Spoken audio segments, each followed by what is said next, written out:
بسم اللہ الرحمن الرحیم۔ السلام علیکم۔ نوری واقعات چینل کی ایک اور نئی ویڈیو کے ساتھ تمام دوستوں کو خوش آمدید۔ دوستو، ربیع الاول کا مہینہ شروع ہوتے ہی ہر مسلمان نبی کریم صلی اللہ علیہ وآلہ وسلم کی آمد کا جشن منانے میں گلی محلوں، مساجد اور بازاروں کو روشن کیا جاتا ہے، اور ہر طرف سرکار دو عالم صلی اللہ علیہ وآلہ وسلم کی آمد کا ذکر ہوتا ہے۔ اللہ رب العزت نے اپنے محبوب صلی اللہ علیہ وآلہ وسلم کو تمام جہانوں کے لیے رحمت بنا کر بھیجا، اور ہمارے پیارے نبی حضرت محمد صلی اللہ علیہ وآلہ وسلم کے اس مبارک مہینے کی یہ برکت ہے کہ ہر طرف ذکر و اذکار ہوتا ہے اور نعت کی محفلیں سجائی جاتی ہیں۔ دوستو، بڑے افسوس کے ساتھ کہنا پڑتا ہے کہ اس ماہ مبارک کی برکت اور فضیلت کا بہت سارے لوگوں کو علم نہیں ہوتا، اور وہ اس بابرکت مہینے کا ادب نہیں کرتے، نہ یہ جانتے ہیں اور نہ ہی اس بارے میں سوچتے ہیں کہ مسلمانوں کے لیے اس ماہ کی کیا اہمیت ہے۔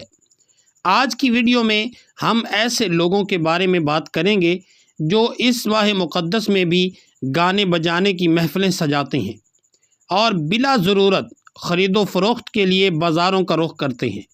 ان کے لیے ایک سبق آموز واقعہ بیان کریں گے، لہٰذا تمام دیکھنے والوں سے گزارش ہے کہ ہماری اس ویڈیو کو آخر تک ضرور دیکھیے گا، اور اگر آپ نے ابھی تک ہمارا چینل نوری واقعات سبسکرائب نہیں کیا ہے تو ابھی سبسکرائب کریں اور ساتھ میں بیل آئیکن کو ضرور پریس کریں تاکہ ہماری ہر نئی آنے والی ویڈیو کا نوٹیفیکیشن آپ کو بر وقت ملتا رہے۔ ویڈیو کو لائک کریں، شیئر کریں۔ دوستو، ہم سب یہ جانتے ہیں کہ جہاں دن بدن خواتین میں شاپنگ کا شوق بڑھ رہا ہے، وہیں نوجوان نسل میں گانے بجانے کا شوق بھی بڑھنے لگا ہے۔ شاپنگ تو وہ جو اکثر بغیر ضرورت کے کی جاتی ہے، اس کا مقصد اپنی ضرورت کو پورا کرنا نہیں ہوتا، بلکہ دوسروں کو دکھانا اور دوسروں کی برابری کرنا ہوتا ہے۔ اسی طرح بہت سارے لوگ ایسے ہیں جو گانے بجانے کو روح کی غذا سمجھتے ہیں اور اس میں بھرپور مگن رہتے ہیں۔ ایسے لوگ کوئی کام اس وقت تک انجام نہیں دیتے جب تک کہ ان کے کانوں میں گانوں کی آواز نہ پہنچتی رہے۔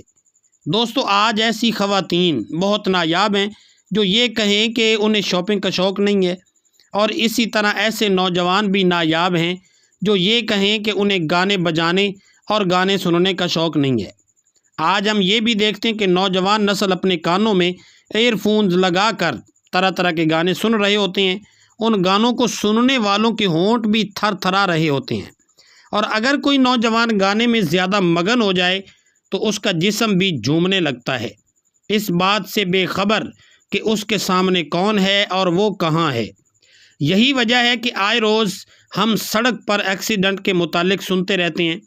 یاد رہے کہ دین اسلام میں گانا بجانے اور گانا سننے والے کے لیے بڑی سخت وعید بیان کی گئی ہے، یہاں تک کہ گانا بجانا سننے والے کے کانوں میں پگھلا ہوا سیسا ڈالنے کی وعید بیان کی گئی ہے، جو کہ ہر طرح سے تکلیف دہ اور سخت سزا ہے، کیونکہ نبی کریم صلی اللہ علیہ وآلہ وسلم نے اپنی امت کو بانسری، ڈھول، سر سنگیت وغیرہ سے منع فرمایا ہے، اور صرف نعت رسول مقبول صلی اللہ علیہ وآلہ وسلم پڑھنے کی اجازت دی گئی ہے، اور وہ بھی بغیر کسی میوزک کے۔ ہمارے ایمان کا عالم دیکھیے کہ ہم نعت رسول مقبول صلی اللہ علیہ وآلہ وسلم پڑھتے وقت بھی میوزک کا استعمال کرتے ہیں۔ اسی طرح ہمارے ہاں جو محافل نعت ہوتی ہیں، ان میں باقاعدہ طور پر ساؤنڈ سسٹم کا ایسا انتظام کیا جاتا ہے جس کا مقصد نعت کو اس قدر موسیقی جیسا بنانا ہوتا ہے کہ سامنے بیٹھا ہوا شخص بھی جھومتا رہے۔ یاد رہے، اسلام میں نعت رسول صلی اللہ علیہ وآلہ وسلم کا مطلب آپ صلی اللہ علیہ وآلہ وسلم کی تعریف بیان کرنا ہے، اور اللہ تعالیٰ فرماتا ہے کہ محبوب، ہم نے آپ کا ذکر بلند کر دیا، لہذا نعت کو تو جاری رکھا جائے، لیکن اس میں سر سنگیت اور آلات موسیقی کو نکال دینا چاہیے۔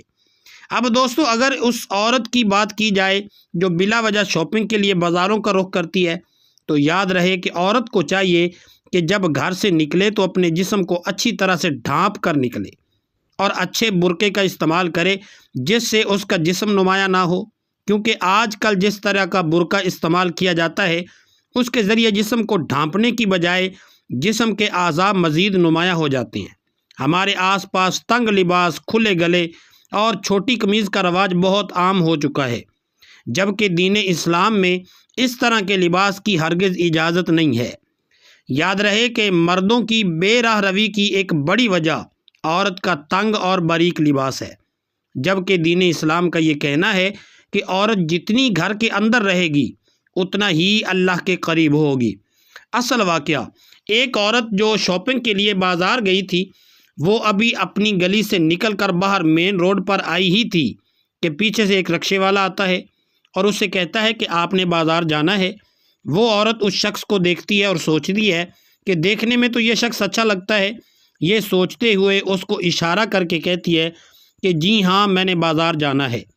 رکشے والے کے ساتھ 50 روپے کرایہ طے ہوا۔ کرایہ طے ہونے کے بعد وہ عورت اس رکشے والے کے ساتھ بیٹھ کر بازار کا رخ کرتی ہے۔ رکشے والا بڑی خاموشی کے ساتھ اور بڑی عزت کے ساتھ رکشے کو چلاتا ہوا بازار کی طرف نکلتا ہے اور کچھ ہی دیر میں وہ بازار پہنچ جاتا ہے۔ وہ عورت بازار پہنچ کر اپنی شاپنگ کرتی ہے۔ شاپنگ مکمل کرنے کے بعد جیسے ہی وہ دوبارہ گھر کے لیے نکلتی ہے اور روڈ پر پہنچ کر رکشے کا انتظار کرنے لگتی ہے تو اس کی نظر سامنے کھڑے رکشے پر پڑتی ہے، تو وہ حیران ہو جاتی ہے کہ 2 گھنٹے پہلے جس شخص کے ساتھ وہ بازار آئی تھی وہی رکشے والا باہر موجود ہے۔ رکشے والا اسی کے انتظار میں ہوتا ہے اور اس کے پاس آ کر کہتا ہے کہ کیا آپ دوبارہ گھر چلیں گی؟ میں آپ کو چھوڑ دوں۔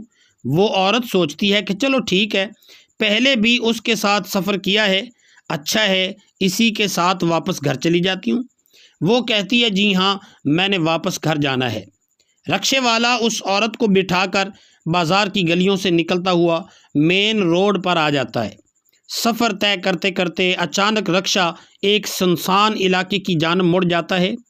وہ عورت پوچھنے لگتی ہے کہ آپ کہاں جا رہے ہیں؟ رکشے والا کہتا ہے کہ ادھر سے راستہ ذرا قریب پڑے گا، اس لیے ہم اس طرف سے جا رہے ہیں۔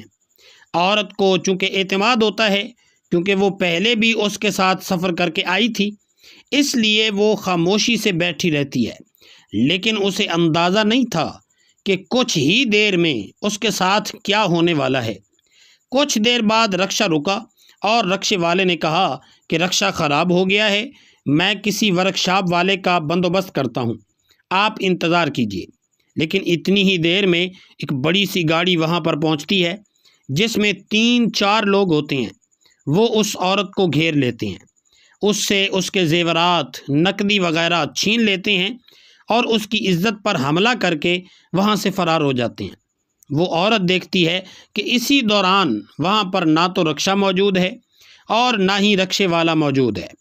اس لیے دوستو کہا جاتا ہے کہ عورتوں کو ہمیشہ اپنے محرم کے ساتھ ہی گھر سے نکلنا چاہیے تاکہ اس طرح کا کوئی دل دہلا دینے والا واقعہ پیش نہ آئے۔ امید کرتے ہیں کہ ہماری آج کی ویڈیو آپ کو پسند آئی ہوگی۔